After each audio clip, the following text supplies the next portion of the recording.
Welcome to our podcast. It's a long time coming. My name is Nicholas Gianassi. And I'm Fletcher Nugent. And we want to keep this pretty open and flexible. We want to talk about current situations, maybe lead some meditations, go through different spiritual texts, and obviously interview people and just play with it. But to start it off, a little bit of an introduction from me and Fletcher.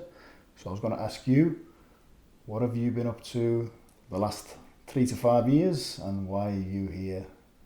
Yeah, so obviously you and I have been speaking for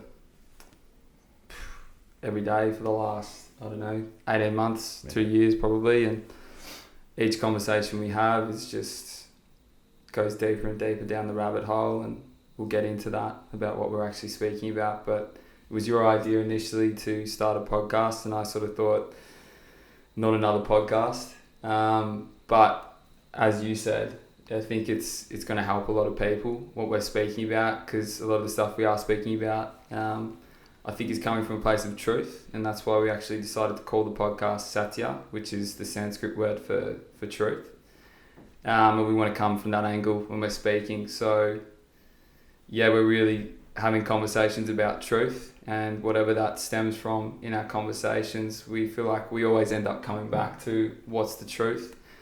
And naturally a question of that is, what are we doing here? Which I think most people who are probably watching this have asked themselves that, and we certainly don't claim to know what we're doing here, but I suppose the last 5 years for me have been centered around that question. And where's that led you? It's led me here, where we're sitting to this podcast, to a point of where I feel slightly more comfortable to be able to share some experiences and some things that have happened.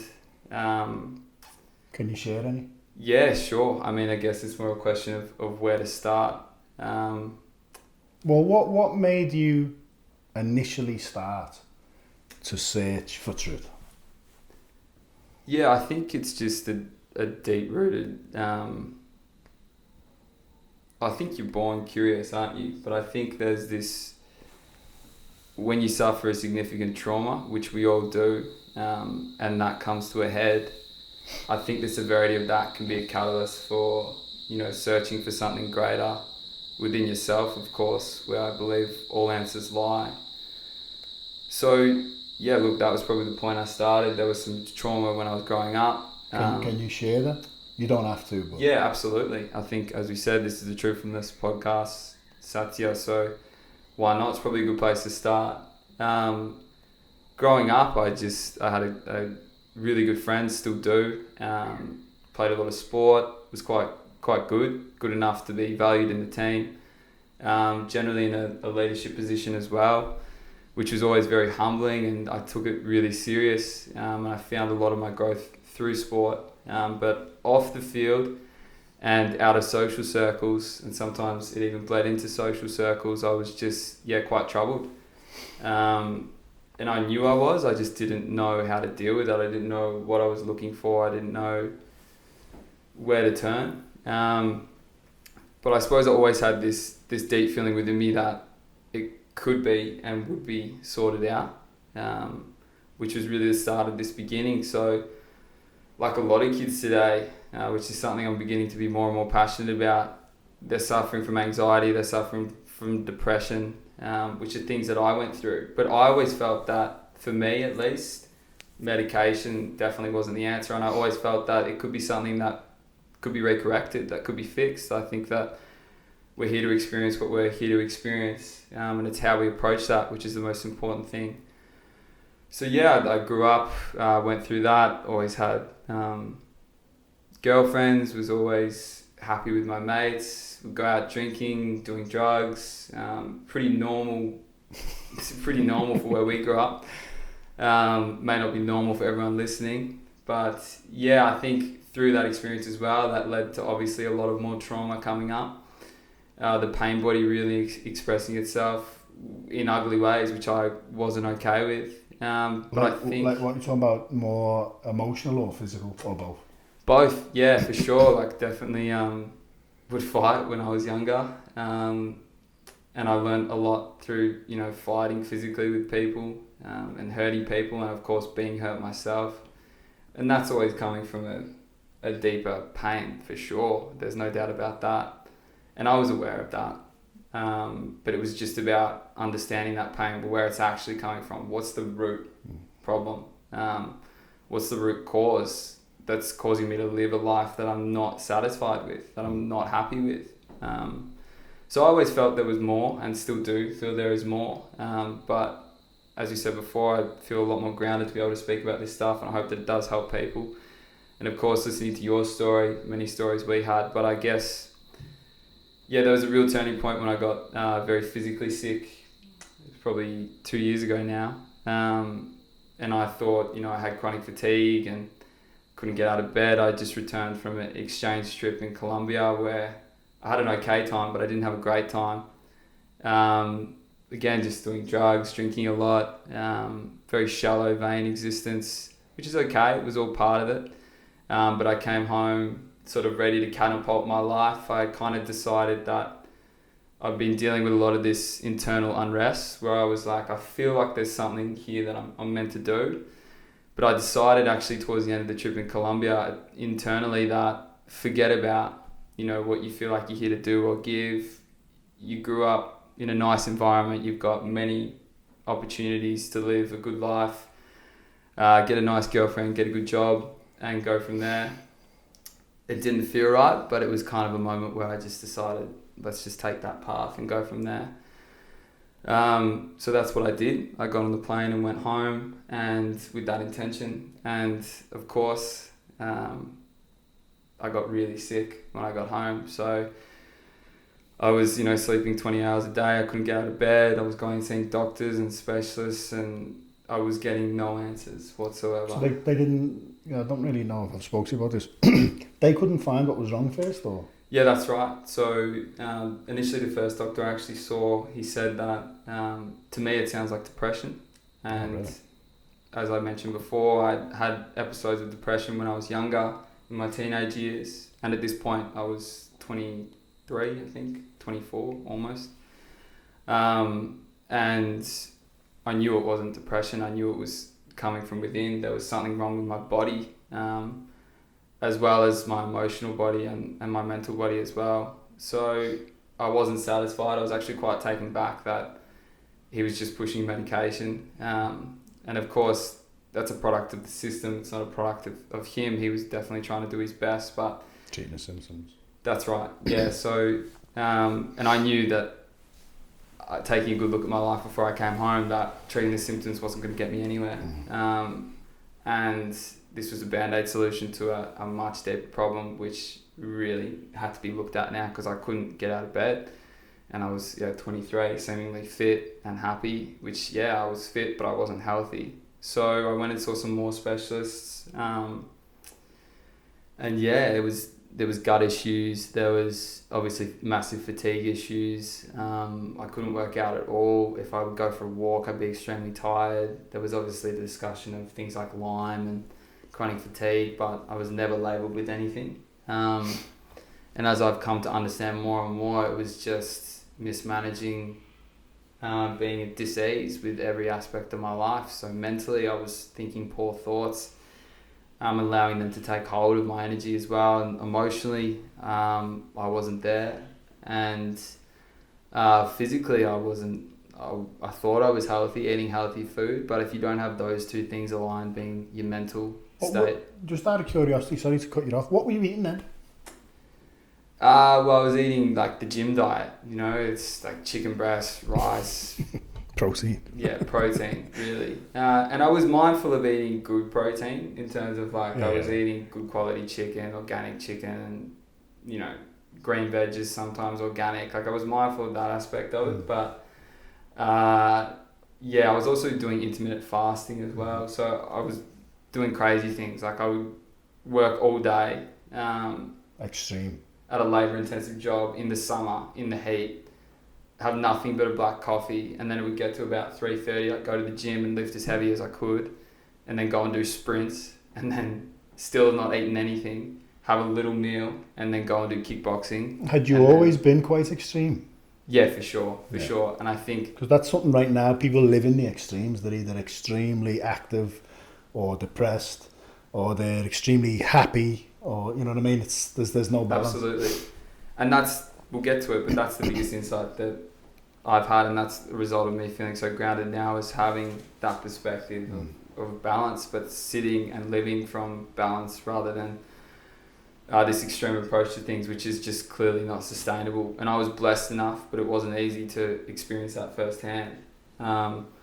So I was doing those things and just flogging my body, and then eating one huge meal and then going to bed. And I was big and I was fit. Look fit. But I didn't look healthy though. You know, when you see those sorts of people, like they're quite drawn out in the face, but you know, shoulders out to here.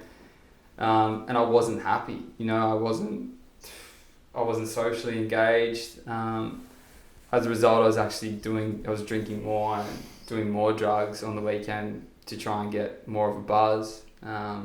So completely out of whack. So yeah, I came back to this hole when I got back from Colombia, and that led me on the path that I'm on now, which is some would coin spiritual, but I think you can't separate the spiritual stuff and the physical world that we live in. So yeah, some crazy things happened. There was never anything diagnosed wrong. So what was the turning point to that? What did you do that made a difference physically? So physically, I realized that health wasn't just going for a run and eating good food, that there are pillars to health. And everything you do has an impact on your health. So the thoughts you're thinking have an impact on your health. How you're responding to those thoughts that are coming through your mind is probably one of the most important things. And really that's where I got so much from meditation, and I experienced with meditation before, but... I'm sorry to keep putting in, but how did you get onto meditation? So I experimented with meditation probably since I was 18 or 19. Oh, really? And that was when I was doing it from a perspective of wanting to get better, to have a better mindset, to get control of things, which is also an extreme tendency as well when you're trying to get control of things. But yeah, I got a lot more into meditation when I got sick, because I couldn't really do anything else. You know, I couldn't even go for a walk for periods of weeks. So, and I couldn't eat properly. I couldn't do anything. So it was literally... Still good for you to go down that road, because I mean, a lot of people who are in that situation just watch more Netflix, you know what I mean? Yeah, for sure. There was obviously something in you that... Absolutely. I think there's something in all of us, and I think that's what causes so many people to have such a dysfunctional life, is because they suppress that, or they don't acknowledge that, they don't allow themselves to give, to be, and to do what they're meant to do here, or to find that. That was certainly a cause of my problem, and as I said, it was quite funny. I don't know if funny is the word, but quite ironic, definitely intertwined, that, you know, I had essentially given up on any sense of a higher purpose. I just decided that all I was worth and happy to settle for was a nice job with a nice girlfriend and a house, which is all great things, but that's not why I'm here. That might be a compliment to why we're here, but I'm not here to just experience that. Do you think we're programmed for that though? Yeah, absolutely. I think for sure we're programmed to feel like that's enough, and you should be happy with that, and anything above that is, you know, you're just being dramatic, or you're being self-centered. So yeah, everyone has a different path, but I believe that we certainly don't give ourselves credit for what we're capable of, and that's definitely been a consequence of going inward and seeing and experiencing things and realizing that we are far greater than what we give ourselves credit for, and constantly living from that space. So that all happened. I was really sick, and I got into meditation, and I started realizing things about how I was using my energy. So I suppose for me it was what I was aware of and where I was intending things to go. So I noticed that my energy was everywhere else but here, and then meditation, especially mindfulness practice, really brought me back to centering my energy, and I noticed myself healing. And it wasn't just a flick of a switch at all. There were many other pillars to health, like I said before, like social interaction, genuine connection with people rather than superficial connection with people. So I would spend time going out, even though I didn't want to, because bear in mind in the space of, maybe 2 or 3 months, I'd lost, maybe 10 kilos and Wow. I looked like a different person. And so that's a hurdle you have to come over socially. Something I want to ask for people who are watching this who might be in the same situation you were in.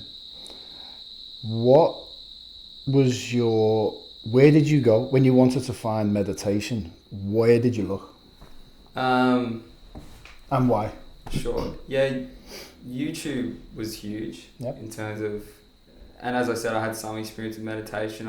I knew about mindfulness. I had done mindfulness meditation before. I'd practiced mindfulness throughout my day, like being present in the moment. I am where my feet are.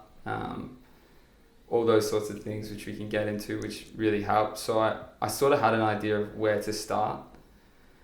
But it was huge because it allowed me to gain control of my life, and I realized that I'm not my thoughts, I'm not this illness. Mm-hmm. This is just experiences that are happening. So when you disidentify with that inadvertently or overtly, you take your energy back, don't you? So that energy was allowing me to heal. So it might sound a little bit esoteric, but my intention was getting better, and I was doing things to get better and be happier and healthier, and that was in alignment with nature, and that's what happened. So because there's a fundamental question then as well of who's having the experience. Yeah, of course, and I guess that's where you're left, isn't it? Because then you did, how long after all this did you do Vipassana?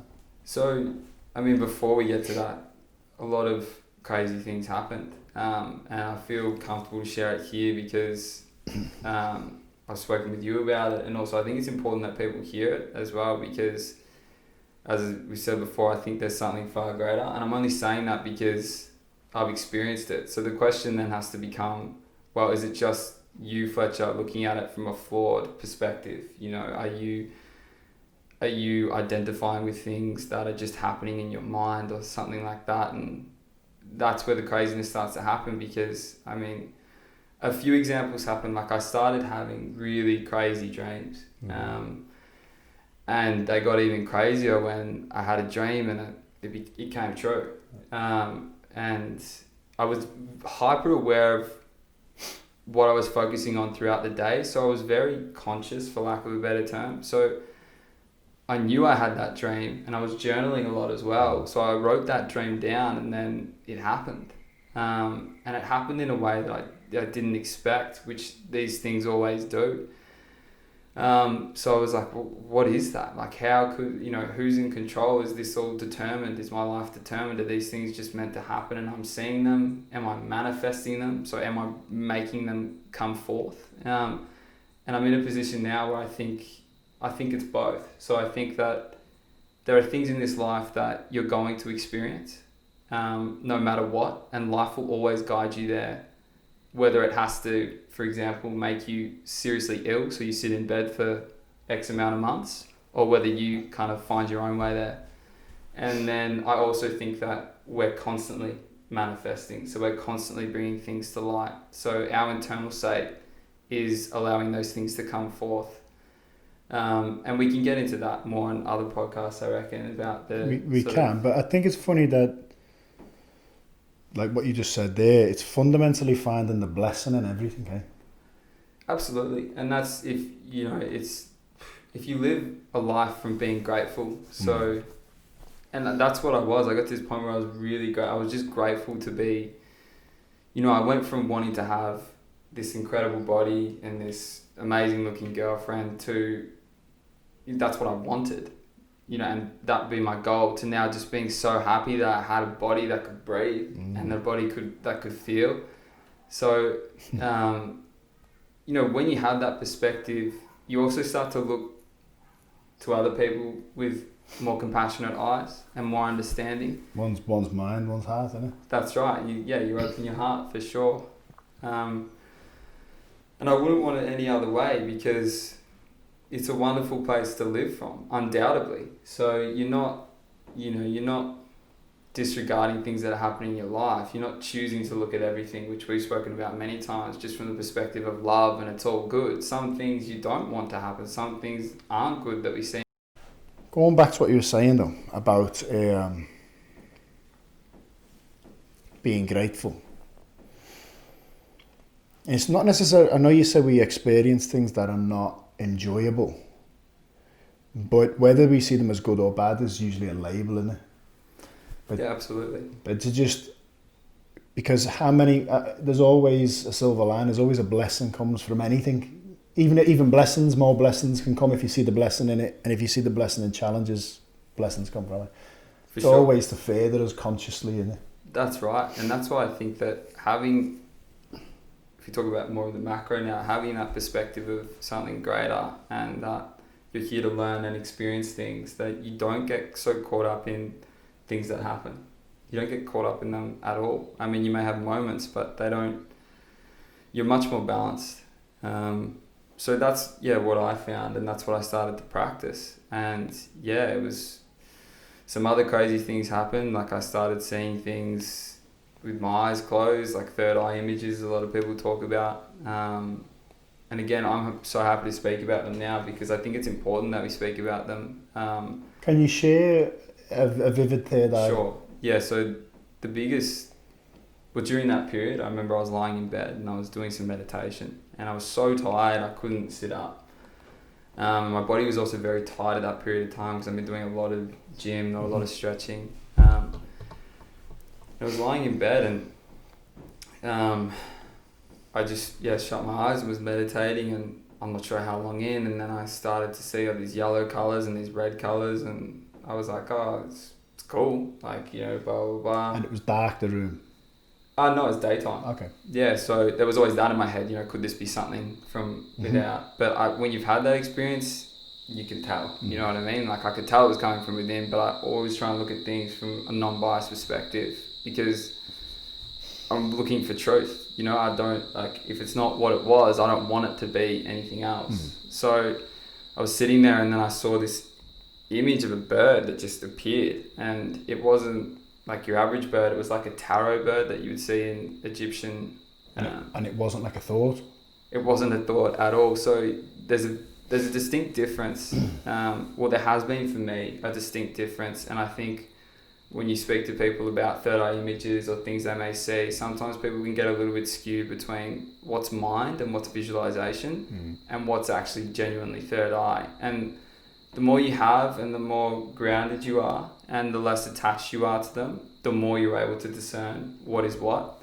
And I've been very, luck's not the right word, but I've been blessed that from the start I feel like I've been able to discern mostly what's what. And don't get me wrong, sometimes there's instances where you think, oh, was that my mind or was that a third eye image? But when you see it, So I remember sitting, I was like, wow, what was that? Like, and I wrote it down in my journal, and then I went on like Google and like, what do birds mean? Like, what's the spiritual meaning of a bird? Like an Egyptian bird, a taro bird, blah, blah, blah. And I can't even remember. Was it significant though for what you were going through? Yeah, for sure it was at the time. I've actually got all those journals, so there's a sense of accountability there that anything I speak about here, I'm happy to share. It's just off the top of my head right now. It's not something that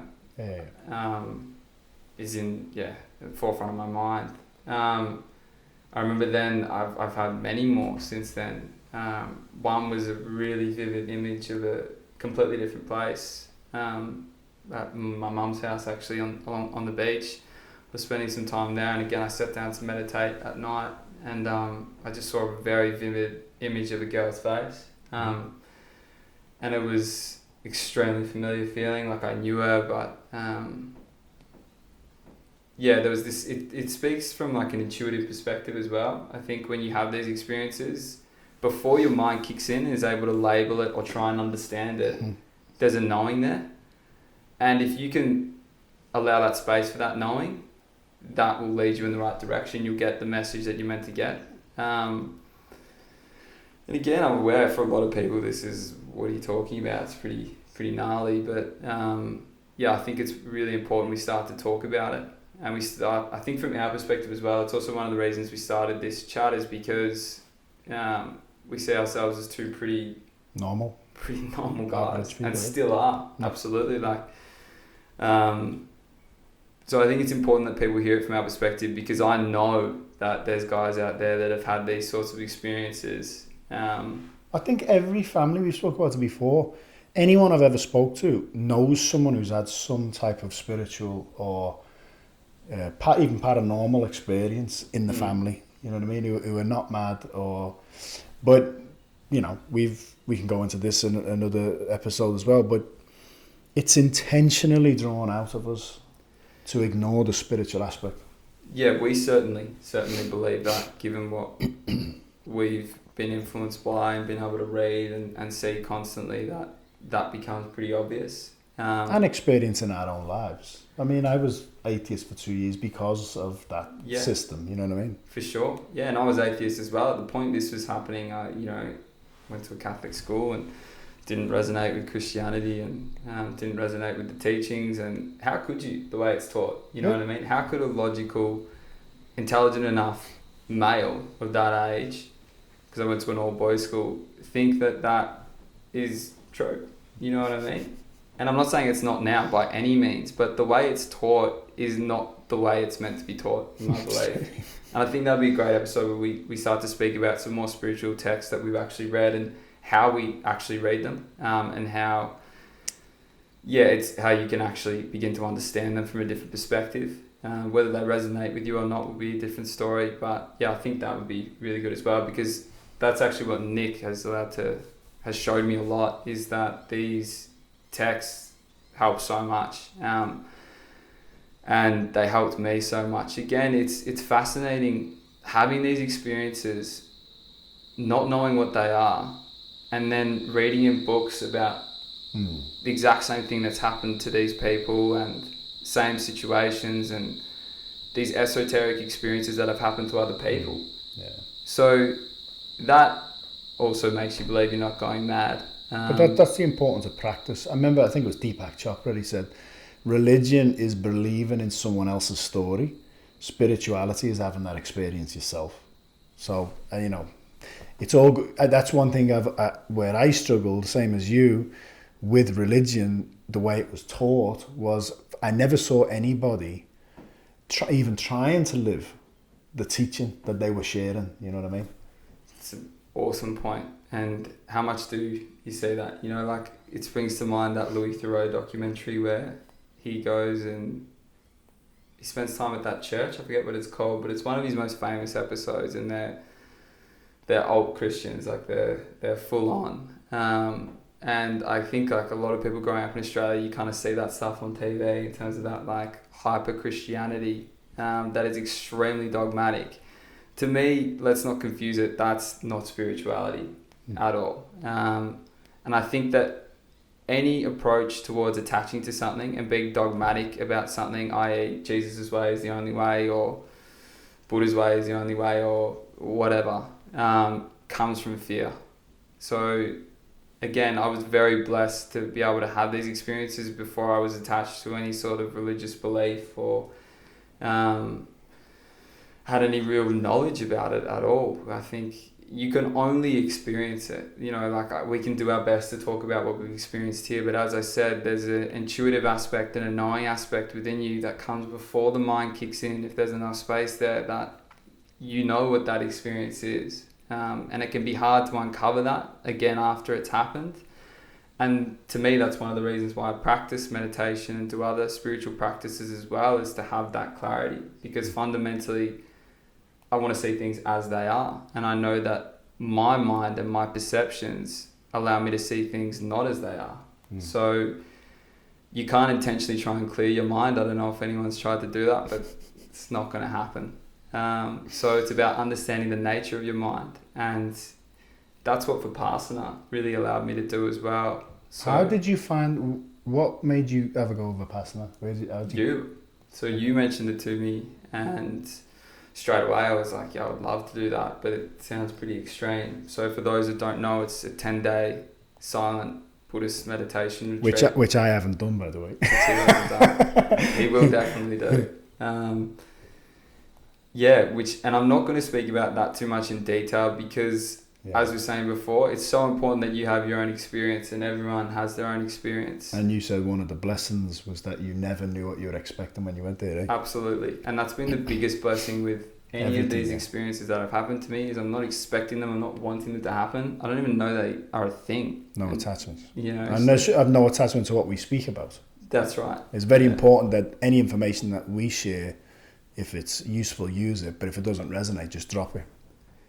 Absolutely, for sure. And that's what we're huge on as well. And I think as guys as well, that's a massive thing where like if it's right for your mate, you're happy with it. Like you tell your mate, go for it. Do whatever works. Do what works for you, for sure. So by no means are we saying this is the path. I think we're only sharing and we're only continuing to ask deeper questions here. So Vipassana really allowed me to go deeper and to see things that were beyond my comprehension and beyond me being able to explain here. If you don't want to go too deep into Vipassana, which is cool, you sort of took up yoga then, didn't you? Yeah, so I've been doing yoga for a different reason a couple of years before and more sporadically, and that was for the reason most people do it for, that, it's acrobatics, gymnastics, they want to look cool, they want to be super flexible, good for your body. I was also getting injured a lot in footy, so that was one of the reasons I took it up, and I still think it's awesome for that. Any English people who are watching this, footy over here means Aussie rules. AFL, yeah. But you play with your hands. Yeah. Sorry, go on. Now this led me to continue on that yoga path and then go and do a teacher training. And, I think my yoga teacher who I'm currently with at the moment, she said that there's, on average, around 1,000 people graduating a week to be yoga teachers. Is that just in Australia? No, that's worldwide. Okay. Yeah, so there's a yoga alliance. Because I couldn't believe that it was Australian even. For sure. So many people are doing. For sure. So, everyone and their dog now has got some experience with yoga and a yoga teacher. But what we've spoken about a lot, being my teacher and I, when I say a lot, what we've spoken about, and she's mentioned many times, is living the teaching. So to me, that's, you can't separate meditation and spirituality from your life. And there's many practices in yoga which would be good to go over in maybe an episode that we can speak about from perhaps our perspective or my perspective, and what they mean to me. But it's living the practices throughout the day. It's like the wheel you showed me last night, wasn't it? Yeah, for sure. So there's the 8 limbs of yoga and Ashtanga yoga, and they adhere to sort of, it's like a process to samadhi, which is, or moksha, which is, enlightenment, which... But it's fundamentally a way of living. Yes, it's a way of living, which is yoga. Yoga is a way of living. But I'm also totally fine just on yoga. If yoga to you is just getting on a mat for 45 minutes, sweating it out and feeling good after it. To me, I know some people might not agree with that, but to me, that's awesome. Yeah, I got interviewed once and I think it was even a question after the presentation I did, and someone was saying, basic meditation is good, but it's not real meditation without a mantra or something. What do you think about that? And I said, well, as much as I see where you're coming from, if the whole world, morning, afternoon and evening, stopped and did 10 conscious breaths, we'd see a change in the world. So I think it's, as we've spoke about as well, it's just stages. If you get into meditation because you're anxious and you might want to just calm yourself down with a conscious breath, if that works, that's fine. That's good. I think once you start feeling benefits in your emotional state and your physical body, then you might want to go to the next level, same as in yoga. But when you do actually take up a spiritual practice, as in like a commitment or a vow or something, that is completely different. But there's no right, wrong, good or bad. Absolutely. And that's the thing you appreciate more and more when you begin on a path like this, which we're all on whether we like it or not, in my personal opinion. Absolutely. Is that how close it is, yet how far away it is, and how deep it is. So I guess, getting back to the Vipassana, and that was groundbreaking for me in terms of meditation and the nature of things. And fundamentally, I walked away from that with a much deeper sense of oneness with all things, a much deeper sense of self, which I think would be a good topic for another. There's a lot to talk about. Yeah. But fundamentally, why do you want this? What do you want people to get from this podcast? Whatever they get. It's just important that we share, for sure. I put it off for a long period of time because, as I said, just another podcast. But as you made me so aware of, I think, and more conversations I'm having with people in my day-to-day life, that there's a real thirst for this. And what's going on in the world at the moment at many different levels, we believe has spiritual aspects to it, like everything does.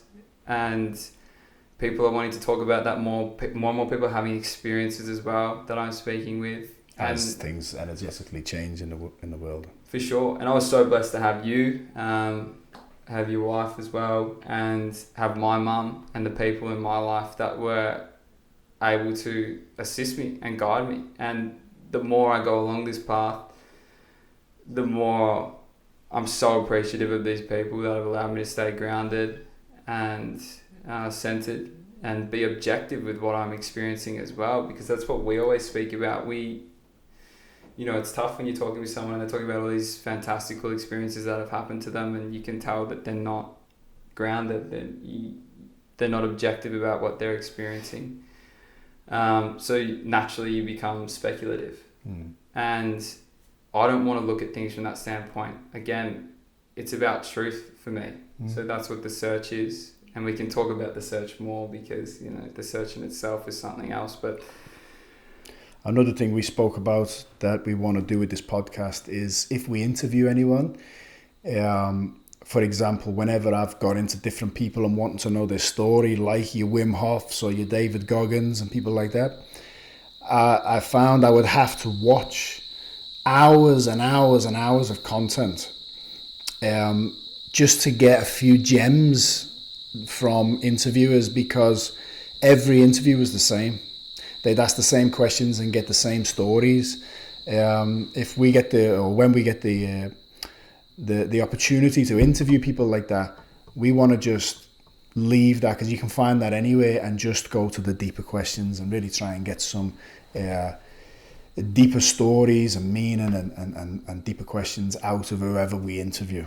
And we really want this information to only support solutions for humanity at this time. So, absolutely, well said. And that's why we're speaking today, because I don't like the narrative that we're being presented in the world, and I don't align with the narrative that we're being presented in the world. Can you share, without going too much, why? Because fundamentally it doesn't feel right. Okay. So, because you did raise a good point once, that how one-sided it is. in what sense? Just in terms of the news that we're presented with, it's so one-sided, Yeah, absolutely it is, for sure. It's so, and one thing getting sick really allowed me to realise, which is great that you brought up this point, is how important the information I was taking in was, and how that was shaping how I saw the world. So whether you like it or not, if you're watching the news every day, what is on the news every day? Now, I don't think it's changed because I haven't watched it in a number of years. But when I was watching it growing up and before this happened, it was just horrible things. It was bad things. And then anything that was good was just like a cat getting rescued out of a tree. That's right. Yeah, it was just old mate doing something. Yeah. And that's not the world we experience. No, it's not. It's not. But at the same time, as you said, if that's all that's going in, you do see a bad world. That's it. And you think, how many times do you hear today, like, oh, I'm sick of people, like, I'm over people. Like, I was there, I've been there, mate. Yeah, I've been there for sure as well. Right. And I know so many amazing people that still have that perspective.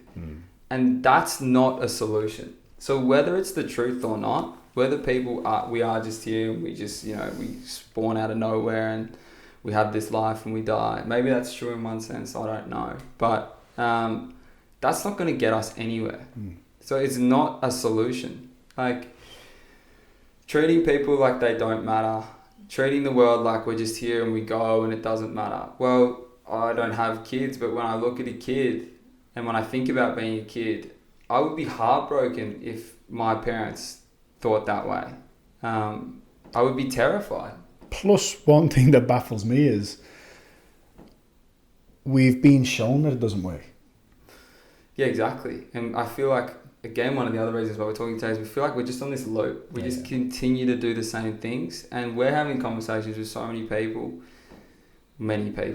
that don't feel the same way, you know? And this isn't just false hope. As you said, we're here to talk about genuine solutions. So, sorry, you said the individual realising. Yeah, so change starts from within. You know, I use the example when I talk to some of my friends or my younger brother. If you are happy within and you see a wonderful world, you see a wonderful world. If you're experiencing a great day, you're walking around, everything's great, I'm happy as Larry. People are great, lovely. You have a shocking day, you have a fight, you walk around and you hear the thing, I'm over people, I'm over this, blah, blah, blah, blah. Yeah, it's not a sustainable way to live. And it's not the truth. I mean, we've spoken about this so many times. You're originally from Liverpool. You've come over here.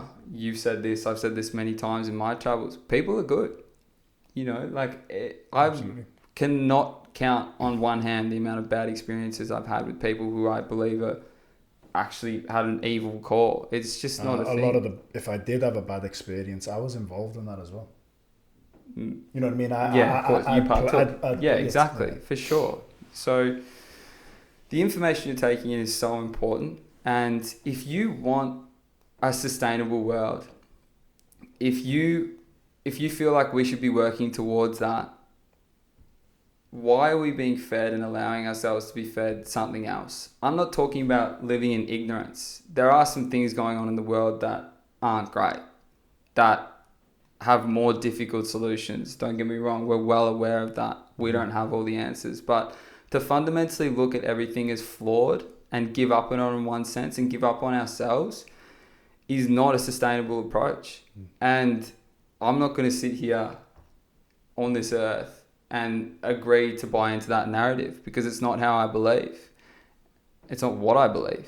And I don't think putting a muzzle on people and shutting people down and telling them that they're nothing when you're not, and I know you're not, is not good. It's not going to get us anywhere. And it's not a world that I'll partake in at all.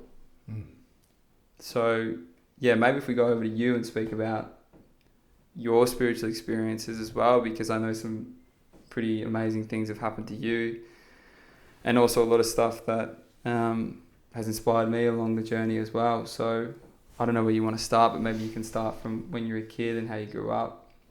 Grew up in a loving family. I mean, I haven't got a real sad story to tell. I grew up in an area that didn't seem rough at the time until I moved to Australia. I moved to Australia in 2007, and the longer I was here, and I'm talking month by month, and still speaking to my parents on the phone, who were telling me almost every time I got on the phone, such and such has been killed or someone's dead. Just living in Australia made me realise that back home is a violent environment. I was very blessed to have the family I was in because, as I said, loving family, a lot of love and support in my family. I'm very grateful for that. But I mean, for example, we came here in 2007 and we've never been back, not even on holiday. It's just literally, it was like a different world to us. So just like what Fletcher was saying, the information I was watching was the news. I used to watch current affairs, and I also used to watch wildlife programs and listening to how we're basically destroying the planet. It's all humanity's fault. And although I was happy, good relationships, good family, I fundamentally saw the world from a perspective of the sooner humanity leave the planet, the better, which is a really sad outlook on life. Even though, as I said, everyone who I knew was good people. Then my son come into the world. My son was born, and I know you'll hear it from everyone, but unless you have kids, you won't really experience or understand what I'm on about. There was just a different dimension to the way I saw the world, and it was a dimension of I have to care about the world that I'm leaving for my son. And when I look back at me when I was a kid, and I think most kids will say the same thing. I wanted to be, as a kid, I wanted to be a firefighter, or a vet. When you're a little kid, because it wasn't about a career that didn't have a club, nothing to do with finances. I just liked the idea of helping people. And I think humanity is just a compassionate species, and we want to help. You look at bushfires in Australia or disasters around the world, people, they become selfless, when they're not thinking and analysing everything. They just save, they just help.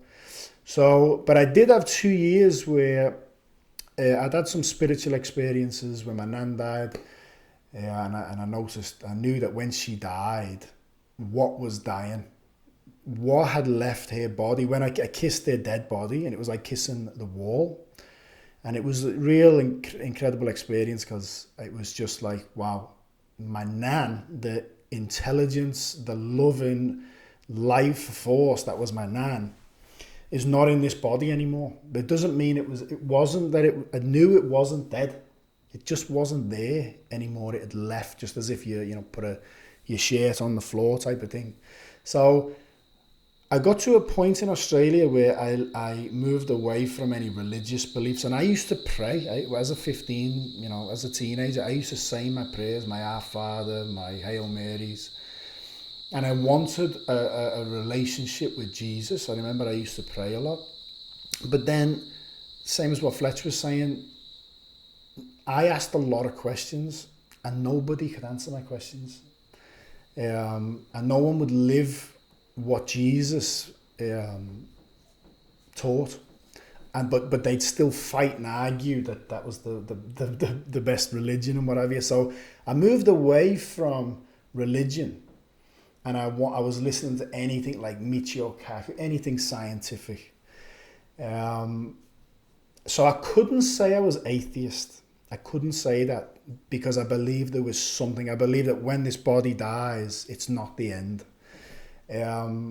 But I definitely was a pain in the ass. Seriously, like atheist or agnostic, because I would argue. I remember Danielle's brother come over. He's a lovely, lovely man. And he's a very religious man. And Danielle's your wife? Danielle's my wife. Yeah. And whenever the subject of religion would come up, I would literally argue with him.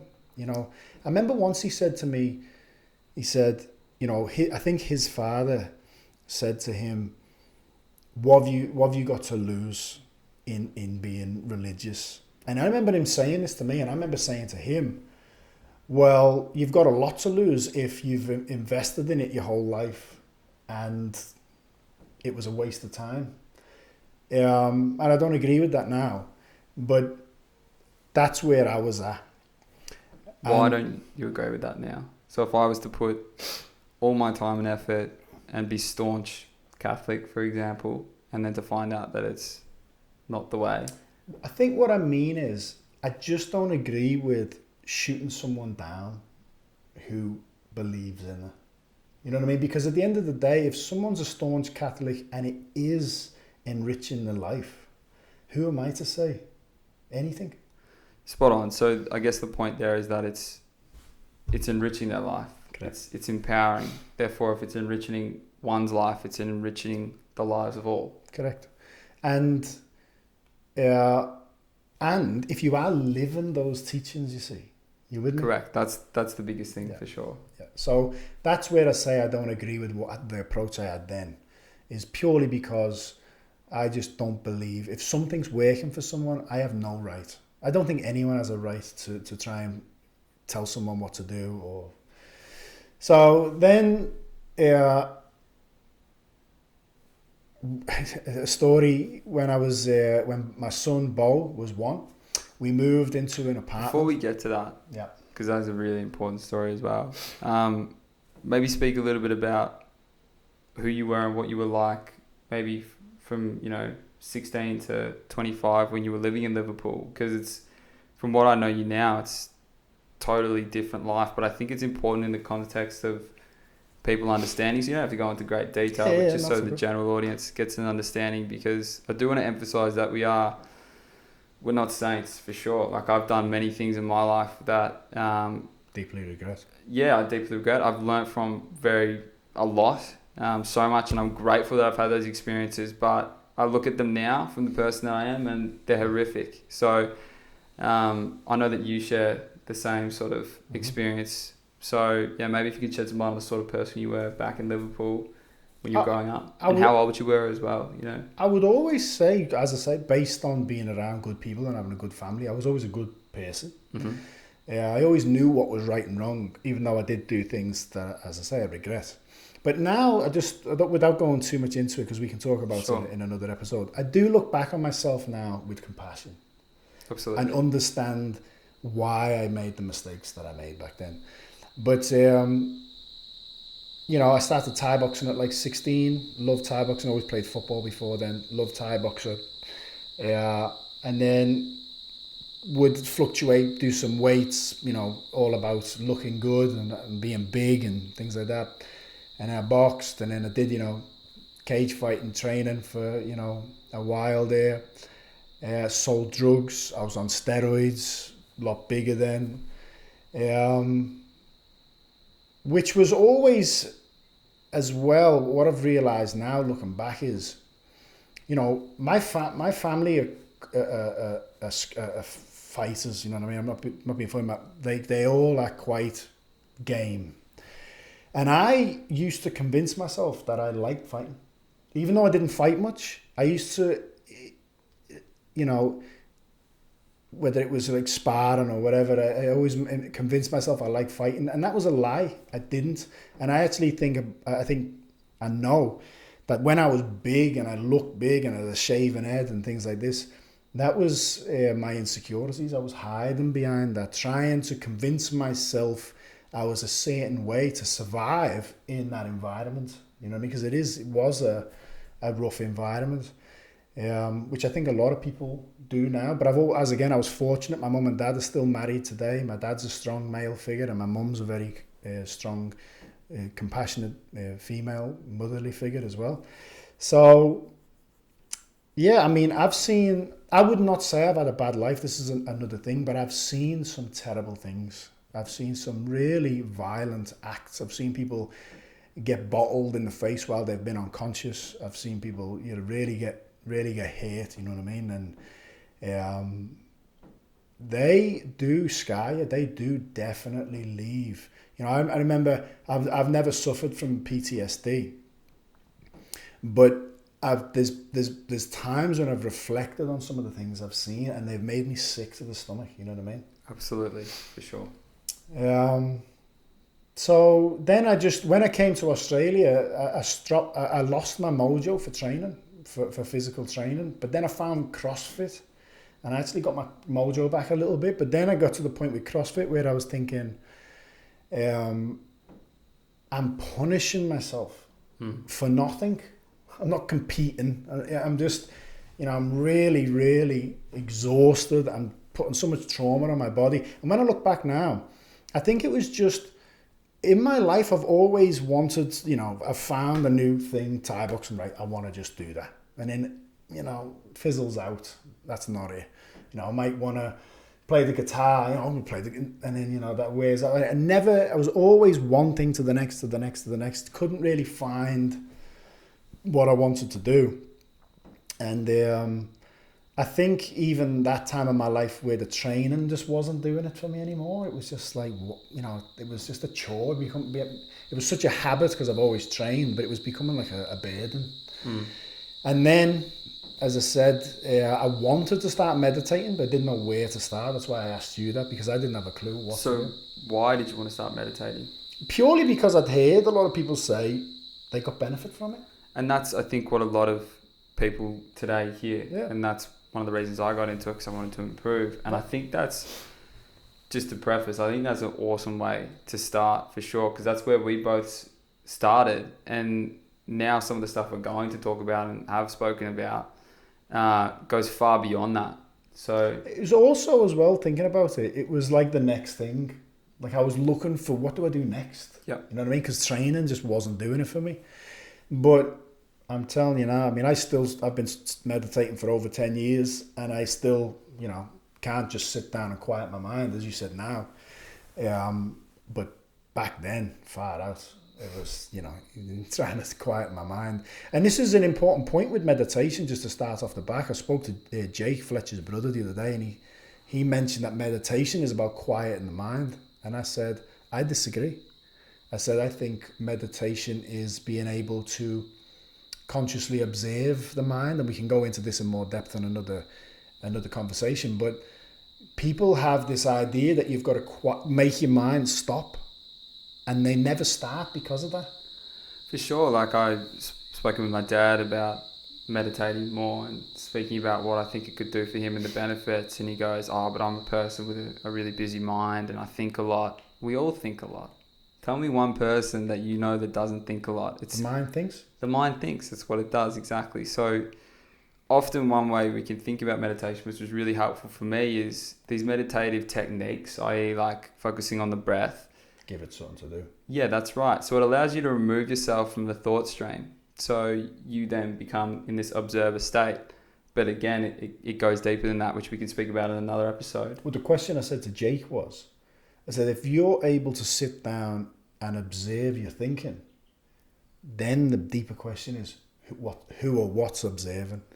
That's right. And so many people today, I was just having a conversation with my little brother, the other one, and they're identified with their thoughts and they don't even realize. And if you're identified with your thoughts, you are on a swing that's out of control. So you are not free whether you think you are or not. You are subject to your environment, to the others around you, and what's causing your mind to think certain ways.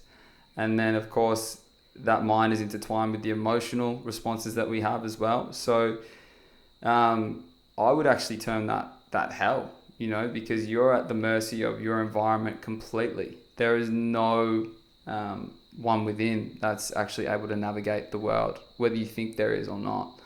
It's a good point that you mentioned hell, because I'm not saying that there isn't a physical location that is a hell.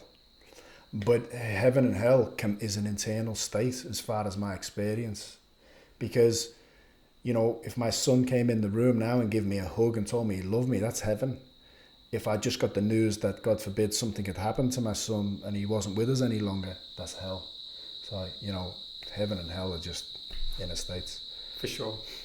So you were speaking about moving from CrossFit into meditation. Yeah, and I didn't know where to start. I had a good friend, Dan, that you met the other day, actually.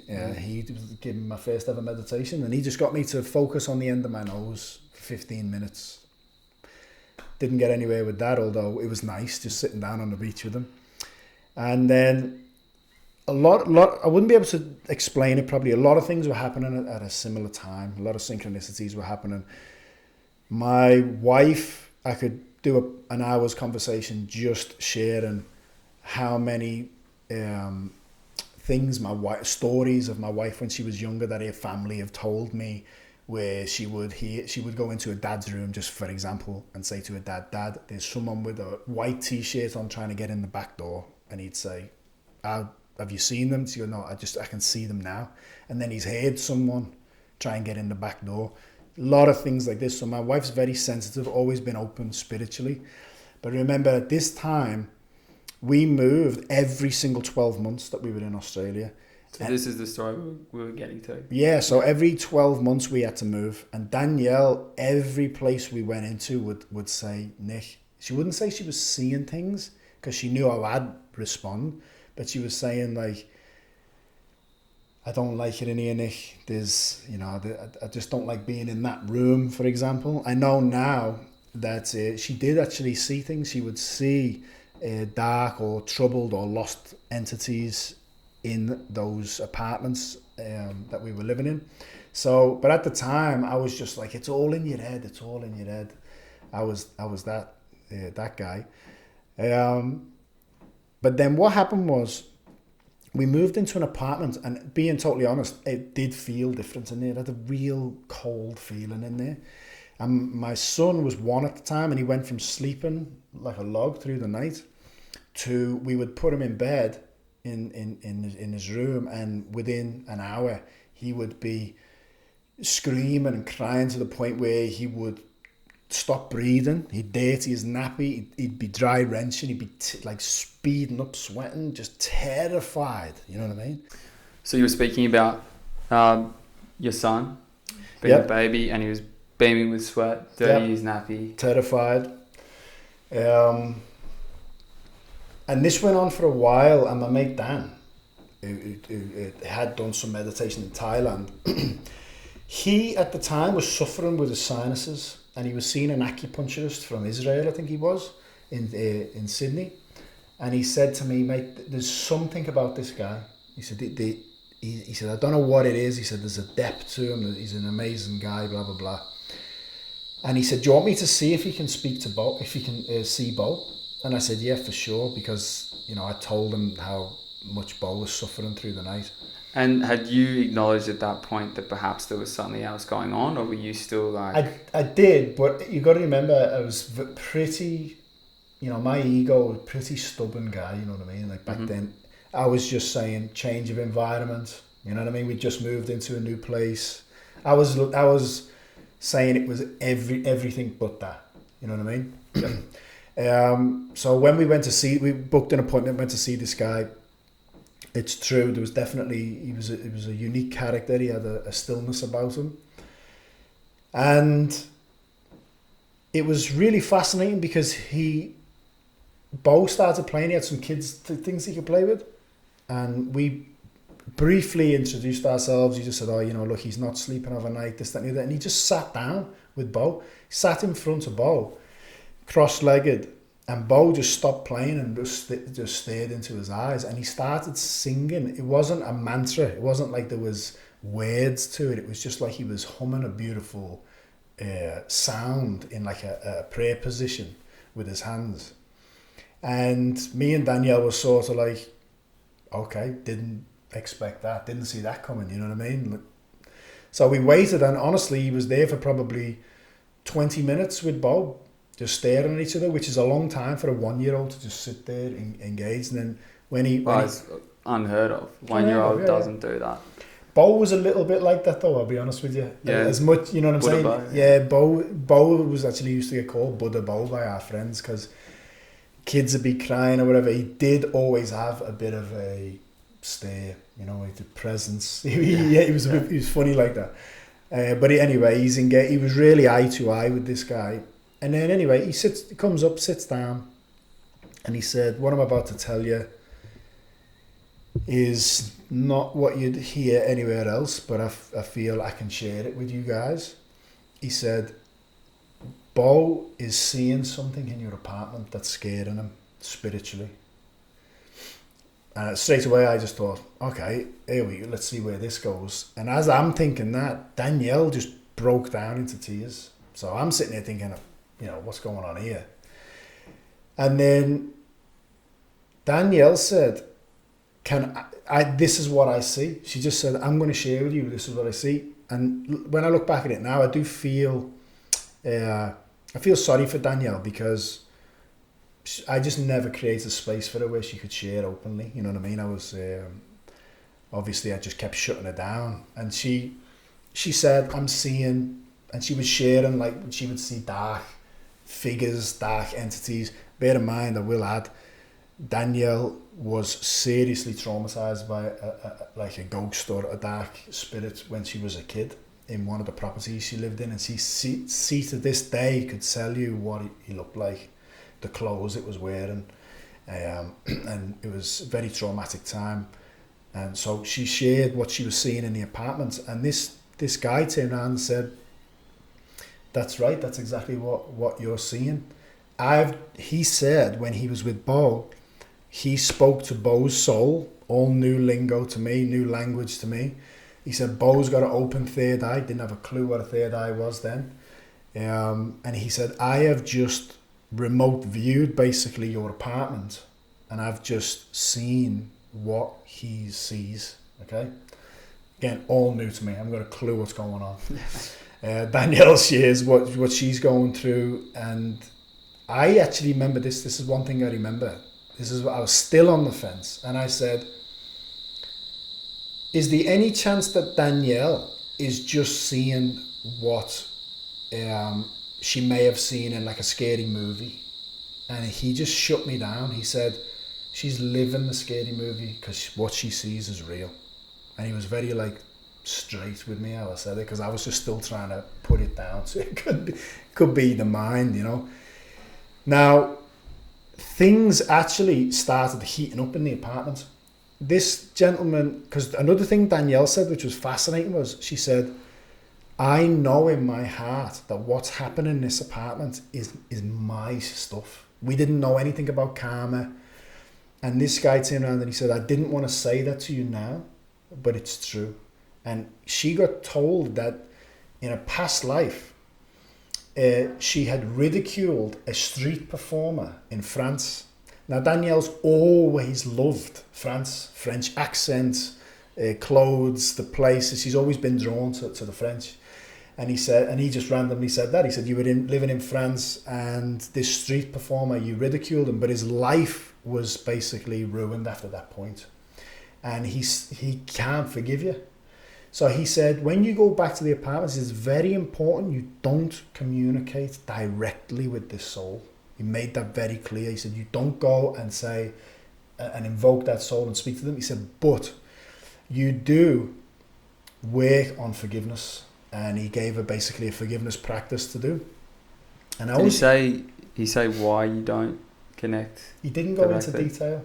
Okay. But I know now, And through my spiritual teacher, is because we don't fully know the power of the dark side, and the dark side is powerful. You know what I mean?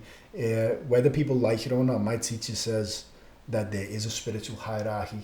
So when you start seeing people that are ordering souls to leave, if that soul is a higher soul standard than you, they can create many problems in your life. You know what I mean? And we can talk about that as well in more detail in another one. But it was funny. I always remember we come back to the apartment and Danielle said to me, she said, hold Bo, I need to go in on my own. So she went in, and I didn't see what she did, but she told me that she sincerely asked for forgiveness, not directly, but just in her heart. And she said she could hear like an electrical buzzing sound in the apartment, like a static in the apartment. And she said she felt a lot better just doing that. But we had to do that, you know, as a daily. You live forgiveness. Forgiveness practice is a daily practice. What happened then was things actually started heating up, believe it or not. I shared a couple of stories. I could share a lot more, but I remember Danielle saying, like, just sitting on the couch and just, you know, freezing. Something's happening, and it go cold. And we had like a washing basket. And the washing basket was as if you just kicked it down the hallway. You know what I mean? It literally bounced. You know, and, you know, I shit myself. You know, back then, you know, I was scared. I was like, fucking, what was that? Of course, yeah. Absolutely. And then obviously, you know, fear is also contagious, you see. You start getting scared. That doesn't help anything. And then what happened then was I had experiences where I would literally be lying down on the couch, awake, and I would feel as if you sat on my chest and started strangling me. But there was obviously nothing there. And then I'd be like, ugh! I couldn't get up until it released. And I'd be like, oh my gosh, what is going on? This is like something out of a horror movie, you know what I mean? And but we stuck to the practice, and that was one thing I do appreciate, always being diligent with training, because my physical training mentality meant that when I started meditating, I was basically, because I still think I know it was a massive blessing, because I was so rigid that it would have took something like that for me, to say, I cannot deny what's happening, And then, so what I did then was I was like, okay, I remember I went to see him again, and I was waiting in his waiting room, and he had these books. And it was funny, I picked up a book called The Power of Soul, which is from my teacher now. And I looked, and the book had all the questions I'd ever asked and answers to them. So I took that, I bought that book and I read it. And I started researching what's the third eye, what's the pineal gland, what is spiritual channels. And we had all these beautiful experiences where when Danielle found spiritual practice, images changed. Rather than seeing things that were scaring her, she was starting to see, and we didn't know anything about Buddhism or Hinduism or anything. And Danielle would literally say that I see a woman and I'm getting a name, I can hear the names, Guan Yin. I'm like, I've got a clue who Guan Yin is. Danielle going to the internet, typing Guan Yin, she go, oh my gosh, that's what she looks like, you know what I mean? So there was these things happening. And then, because it was so amazing, I mean, it was beautiful, I just said, okay, if this teacher is telling me that if I do this meditation, I'll have this result, I said, I'm either going to prove you right or I'm going to prove you wrong. And I was doing 3 to 5 hours meditation a day. I mean, I would just chant my ass off. So these are meditations that have specific practices in them, like you're using mantras and correct. Well, using visualization, and I suppose there's a purpose to them. 4 powers. I mean, one thing I still getting more deep insights into today is the simplicity of the 4 power techniques from my teacher, because. And I'm not here to promote my teacher, by the way. I mean... So what are... Well, maybe... Yeah, we will go into that just now. What are the 4 power techniques? Well, we'll share it, because if you look at my first meditation, focusing on my nose for 15 minutes, and then after that, just trying to still the mind, which I think everyone tries to do, it is literally... It's like fighting a losing battle. Yeah. Even when I was trying to do that regularly, I might have 5 seconds of a break in the stream of thinking and be like, wow, like that was nice. But, that was every blue moon. And then when I read the 4 power techniques, which is just simple. Body power, you have a specific hand position. Soul power is to invoke the spiritual world, which, I was cut off from the spiritual world. I was all about energy and matter. But, just a simple way how I look at it is, if we go back to that question, who's observing?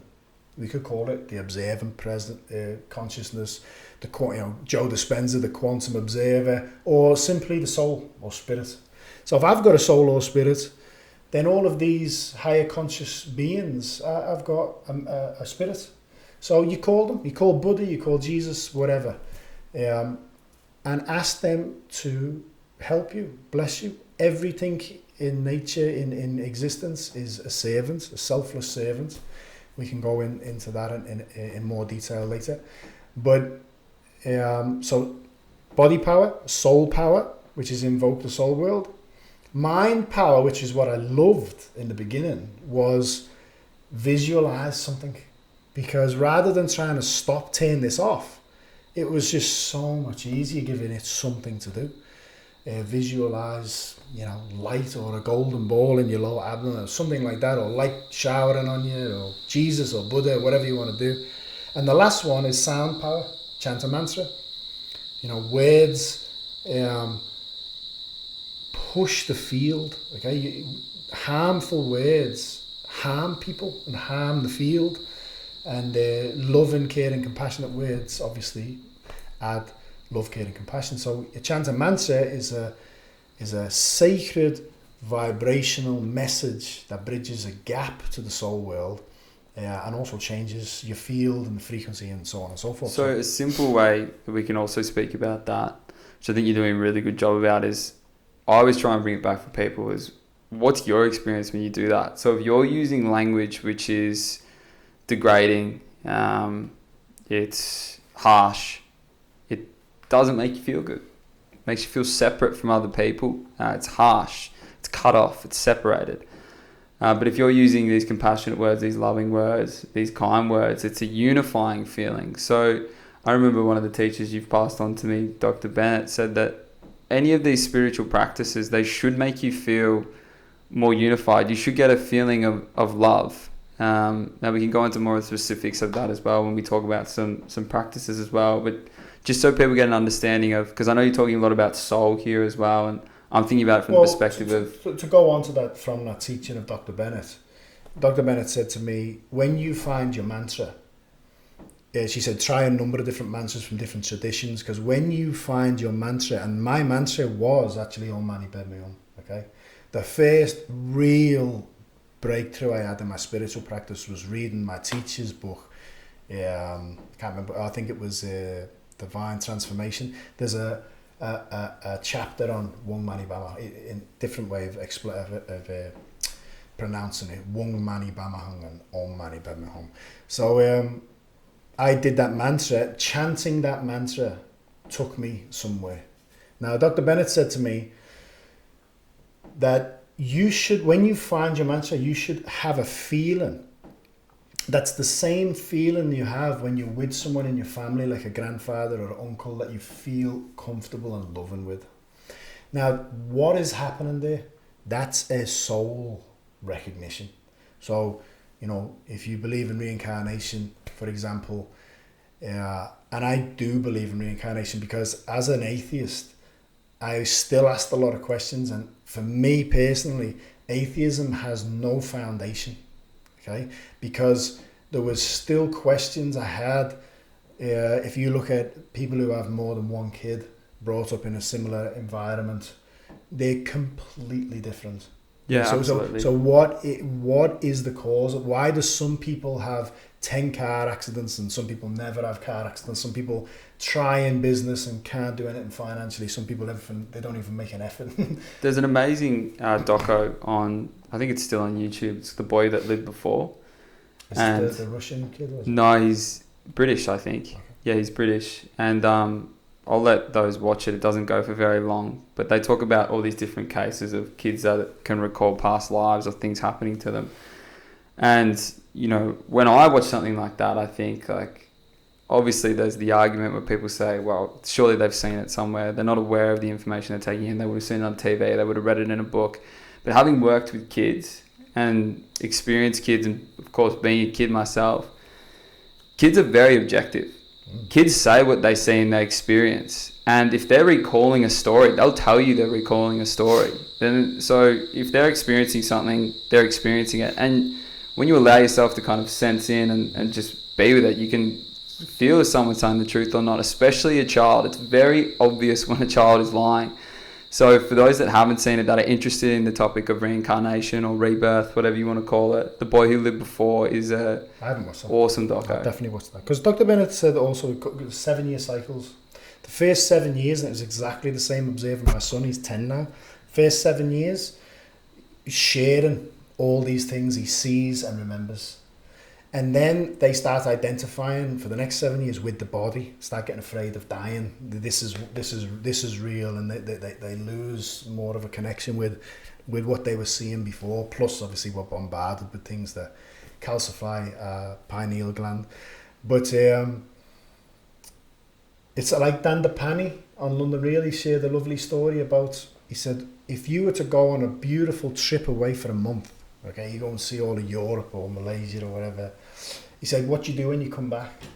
For the next couple of weeks, you share. Talk about it. Talk about it. And he said, and that's why when a kid that comes into the world, as soon as they start being able to actually communicate with the parents, they actually talk about their last experiences, their last trip. And it's not all kids. Not all kids. It's not all kids, but that for depends sure. on the parents as well, I think. Because I think about every time, and I'm going off point a little bit here, but every time, as much as my mum never shut me down, for example, my mum's never shut me down with anything. If I ever spoke about death or asked questions about dying, even if it wasn't from a fearful place, just a pure curious place, if they don't know the answers, they just drop the subject. And I do know a lot of people who's as a kid have said, I see this. I mean, that happened to Danielle. I see this. No, you didn't see that. Because they don't know what else to do. So it's coming from love. It's not a bad thing, but For sure. So you were speaking about coming from their experience when you say you shut a kid down for seeing something esoteric or fantastical. because It's a good point. As you know, emotions affect the physical world as well.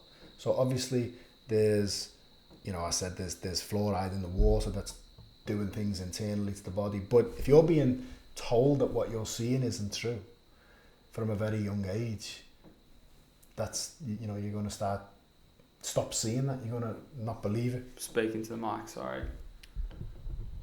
So I'm just looking at that. Yeah, it wasn't very. It's been doing that though. Move it more over, like towards me. Yeah, sweet. Yeah, so you can get shut down.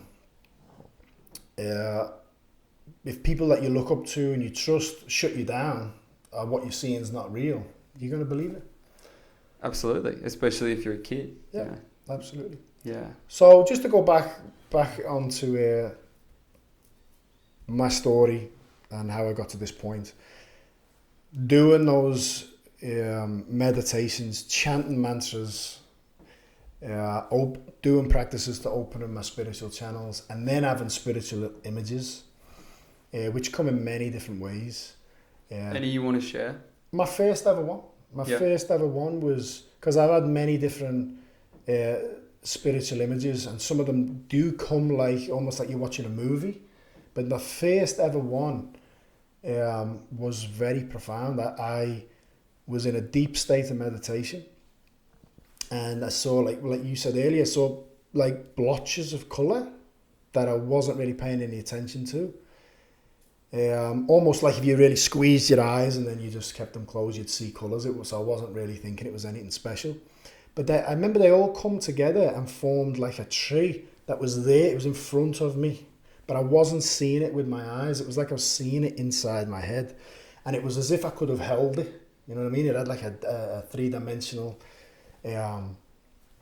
aspect. And then what happened was, it started giving off energy waves that I could see off the tree. It turns out it was a Bodhi tree. I researched what it was, which the Buddha reached enlightenment under, which has spiritual significance as well. But what happened was, as these like sound or energy waves were coming off them, when they were hitting my body started shaking. I had like a physical, I was vibrating. And to be totally honest with you, the first place I went was a fearful place. It was, oh no, what's happening? And then, even though it felt good, it was just so unfamiliar. And then I went into, wow, this is a third eye image. And then I wanted to see it. And as soon as I wanted to see it, it just went into like just dots again. And it was funny because I remember speaking to Danielle, and I said to Danielle, this is what I saw. And I remember saying to Danielle, is that how vivid you see like Buddhas, for example? And she said, Nick, when I see Buddhas or saints like that, I can see the pores in their skin. And then I remember for weeks after that, every practice I did was to try and see something. And then I ended up giving up because never saw anything. The attachment's obviously pushing it away. So then I basically then just got to a point where I was getting these, having these experiences, and then I decided, you know what? Is there a solution for humanity?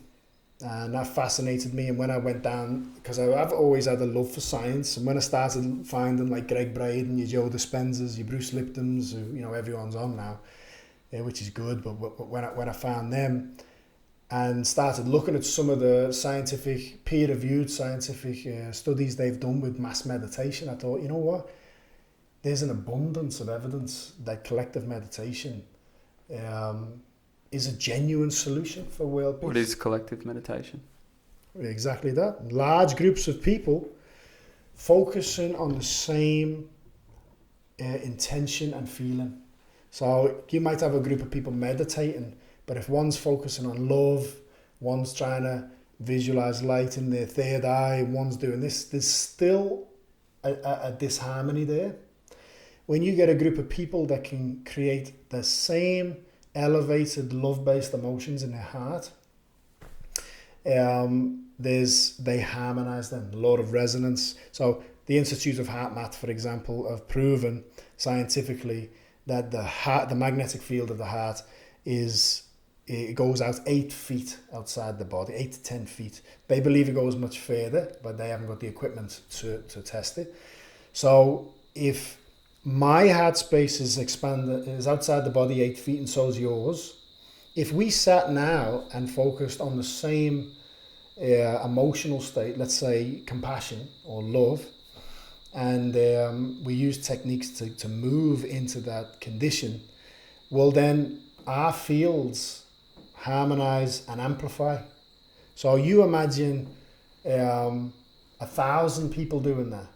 It actually goes way beyond the practitioners and starts influencing the field. I'll share a quick study from the presentation. Deepak Chopra, I think it was 5,000 or 8,000 people in a collective meditation.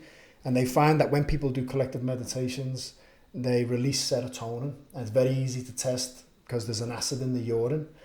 Deepak Chopra and his team went outside of the meditation and walked the streets. And they asked random people if they would take a urine sample from them.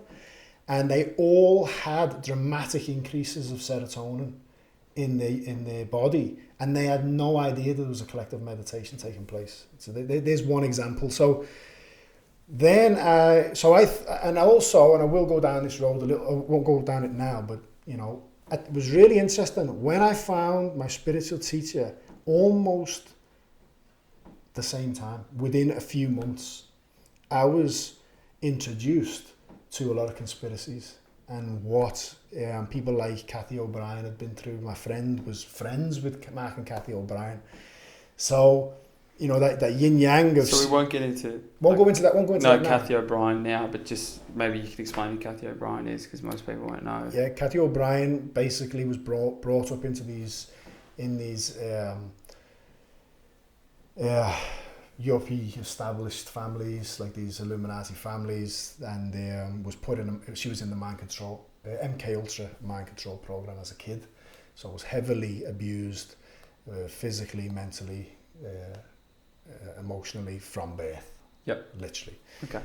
So I was introduced to the most compassionate person I've ever come across, and at the same time I was introduced to things that I couldn't even imagine took place in the world. You know what I mean? And sorry, I lost my train of thought there. No, we were talking about oh yeah, so from there, the reason I share that was when I realized what goes on in the world that is not good, and how diligent the people who are trying to the darker side. Correct, the darker side. I thought I have to do something. I have to do something that will try and help people realize that there's a solution. So at school, I never did anything at school. I'd never put a presentation together in my life. So it took me over a year. It's a great presentation. It took me over a year of just researching, putting things in, taking things out, and I put a presentation together. And once I was happy with it, I designed it for skeptics. So it was using the latest scientific research to show that we do have a solution for world peace through collective meditation. And me, my wife, and my son, we got rid of everything. We bought a school bus, converted it into a motorhome, and we went travelling around the country, giving free presentations and starting meditation groups, or trying to help meditation groups that were already there to get more people. And how'd it go? Yeah, it went well. It was a good experience. It was good. Because I know we've spoken about it a lot, and mainly you were presenting at places like yoga centres or community centres, and you'd say your average audience is what, 5 to 20, or I think in that bracket. The most we ever had was about 60, not that many. Yeah, it's still quite a lot. And you were travelling around different parts of Australia. Like you're going to parts where there's probably only close to 60 people in a town. So it's an amazing thing to do. But now you're no longer doing that. Yep. Why? Honestly, the first reason is because our finances ran out. Okay. We loved the travelling part. And obviously it's perfect because once we stopped, just the way things happened, we're here now. You know what I mean? I'm glad I did it. The family's glad we did it. And yeah, I just want to look down a different avenue of getting the message out. And not necessarily my message. I've realised that we are going through a process where everybody has to take responsibility. I wasn't trying to push anyone in any type of direction. I was just trying to get people to understand that when we get together and meditate, we make a difference. A lot of people think, this mentality of being helpless in the world. What can I do? I'm just one person. If you actually did research and look at some of the if you are scientifically minded, you look at some of the research that's been done over the years, one meditation makes a big difference, even on your own. But just like a candle light or a torch light, one light is one light. If you come together, it's a lot brighter. For sure. And that's also why we think that, people are being so divided at the moment, because if you can keep people divided, it's divide and conquer, right? And we're about coming together, which I want to make very clear is still acknowledging and allowing for people's differences. But I think we can agree that we all want a world where we can all live in, and we're all responsible for that. There's not one of us that's not responsible for that. Everything you do here has an effect on something or someone else, whether you like it or not. And a lot of people will just touch on that, because even I used to think it's only a thought. There's that mentality of, it's only a word, but it's only a thought. I don't want to be responsible for my thoughts. Well, who else is responsible for them? You have to be responsible for them. And thoughts do, you can walk into a room and know if someone's got good or bad intentions about you. How's that? That's right, and we definitely have greater abilities of sensing, which when you go down a spiritual practice, I'm noticing myself become more and more subtle. So there's pros and cons to that as well. And it's not all the time, but you think about Danielle, for example, she's obviously got a very subtle awareness, and I know many people that have subtle awarenesses. But yeah. You just said there's pros and cons. What's a con? Well, many people talk about someone who's highly empathic, right? So if you're highly empathic, you can feel other people's emotions, and quite often someone that's empathic will take on someone else's emotions, which actually aren't theirs. So you're walking around the world every day, and someone might be happy as Larry, someone might not be, and you might be speaking with them, and without even knowing and being aware of it, you're taking on their emotions. So I'm sure it's very common with a lot of women. I think that's probably more of a feminine trait, empathy. Definitely capable in men, but it's probably women are more in tune with their empathic side. So that's the importance of a practice as well. Absolutely. This is the importance of a practice. Is how you live every day. A practice is how you go throughout the world. It's not separate. So your meditation is not separate. So say you sit down for 20 minutes, an hour, however long in the morning. That's not separate from your whole day. It's one thing, and it's fundamentally at the beginning it's an improvement of how you live. So it's like a research. I heard that the guy who founded the Institute of Heart Math, and he said if somebody's grieving or really stressed out and they come into your field, now this is another thing, is be aware that your field is 8 to 10 feet outside your body. So Fletcher's in my field right now. So whatever my field is giving off is influence in some way your field. Now he says if someone comes into your field and they're grieving or they're really stressed or they're going through a lot of trauma, the worst thing you can do is lower yourself to them. Okay, so this is where the spiritual practice, for me, he didn't mention a spiritual practice, but that's where the spiritual practice is important, because if you can experience being grounded even for half an hour a day in practice, if you can, one conscious breath throughout your day can bring you back to that. If you're grounded in the world, if somebody comes into your space who's having some type of trauma or fear or grieving, if you can just hold your space, two things will happen. Either they can't harmonize with you and they feel like they have to leave, or you raise them up. Okay, and that's the best service that we can offer in the world right now. And this is again going back to like the news, for example. If you're watching the news and you start seeing everything as information, you're an information field. If whatever information that's coming into your space is not serving you, detrimental to what you then contribute to the world, stop it. Enter it. Turn it off. Did you notice a difference when you stopped watching the news? Oh, absolutely. I mean, for me, it was one of the most spiritual experiences I've ever had. Stopped watching the news for 10 days. It was just like a burden lifted off my shoulders. You know? The world takes on more light, more colour. But they also say, like I know Joe Dispenza speaks about this a lot, but this really resonates to more of the logical, analytical mind, is that information shapes perception, which shapes belief, which shapes your actions in the world. So if you think what you're taking in doesn't affect you, you're wrong, to be honest. That shapes how you see the world. So be mindful of what you're taking in. I'm very mindful of what I'm taking in. And you share with me protecting your 3 gates. Mm-hmm. So what's that? It's just speech, what you're saying. So in the Tao teachings from my teacher is the 3 gates, external gates, what you hear, what you see, what you speak. To protect them, to protect your 3 internal treasures, which is Jing, Qi and Shen. So seeing harmful things, you can lose your soul journey. It affects your Shen, which is soul, heart, mind or spirit. What you speak, it affects your energy. So if you're speaking negativity or you have an argument, usually you'll be tired after it. Okay, you lose Qi, which is energy.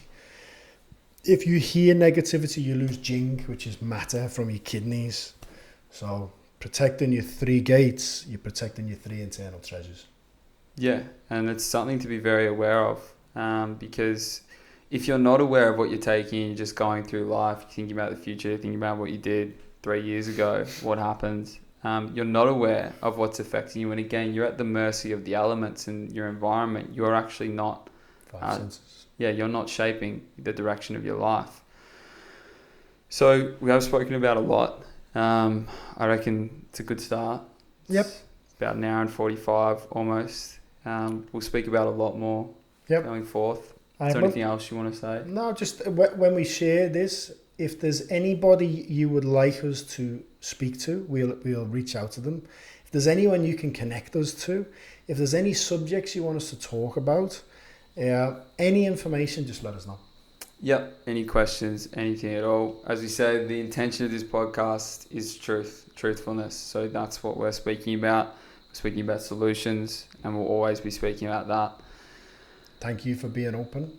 Yeah, thank you for being open. And I really hope that this helps other people to open up a little bit and perhaps understand their own experiences a little bit more, or perhaps be a little bit more open-minded and curious with what else is out there or within there. Absolutely.